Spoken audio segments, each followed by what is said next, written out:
Elle a fait d'une pierre deux coups ce lundi 7 février 2022 à Brazzaville. La ministre de l'économie forestière a d'abord procédé au lancement du projet relatif à l'estimation de la déforestation et la dégradation des forêts et des moteurs directs actuels et historiques associés à ces processus à l'aide de CEPAL, puis à la signature du protocole d'accord du projet de renforcement du potentiel en bois énergie durable en République du Congo. Le Congo, dont le territoire national est couvert à 69% de forêts avec un taux de déforestation le plus faible au monde, soit 0,6%, fait toujours montre d'une grande ouverture à toutes les initiatives internationales qui traitent ce fléau. Un engagement qui mérite bien des soutiens multiformes pour la préservation de l'écosystème. C'est ainsi que l'Initiative pour les forêts d'Afrique centrale, CAFI, et l'Organisation des Nations Unies pour l'alimentation et l'agriculture, FAO, ont lancé un projet visant à développer une méthodologie normalisée pour évaluer les moteurs de déforestation et la dégradation des forêts afin de faire éviter le pire. Réduire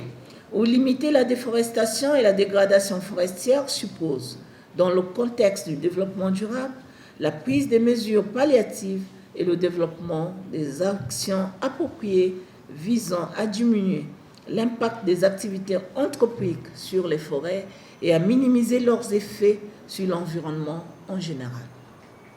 Ces mesures et actions incluent un suivi des changements de couvert ainsi que le renforcement du contrôle environnemental et social des activités qui sont menées, avec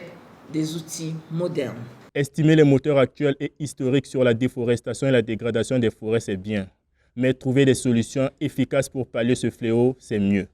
C'est à ce titre que la FAO signe avec la République du Congo un accord pour la mise en place de 2700 hectares de plantations forestières. Un protocole qui fait partie de la volonté politique du Congo visant à maintenir le couvert forestier national et la capacité de séquestration de carbone à travers les forêts plantées. La mise en œuvre effective de ce projet qui durera 5 ans contribuera à la mise en place, comme il a été dit par le coordonnateur du projet PROREP, la mise en place de 2700 hectares de plantations agroforestières dans les départements du Poul et des Plateaux en vue d'approvisionner la ville de Brazzaville en bois énergie durable et améliorer les conditions de vie des populations. Ce projet témoigne une fois de plus de l'engagement de la République du Congo dans l'effort mondial de réduction des émissions de gaz à effet de serre et contribuera à l'atteinte des ODD 13, 14, 15 et 17 et pour lequel, entre autres, se souscrit le nouveau cadre stratégique de la FAO 2022-2031 qui s'articule autour de 4 piliers, à savoir meilleure production, meilleure nutrition, meilleur environnement, meilleures conditions de vie. Ce projet de renforcement du potentiel en bois énergie durable, en sigle PROREP, vise comme objectif d'atténuer la pression anthropique sur les forêts naturelles en réduisant la déforestation et la dégradation des sols,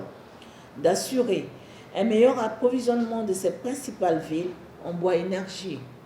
de préserver et enrichir la diversité biologique, de lutter contre la sécheresse, les érosions et la dégradation des sols, de créer une plus grande capacité nationale de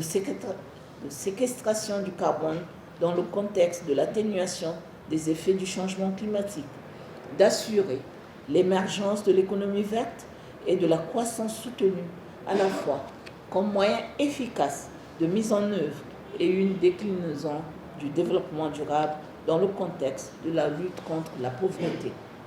Le PROREP Bois Énergie, il faut le dire, est totalement financé par le CAFI à hauteur de 17 millions de dollars américains.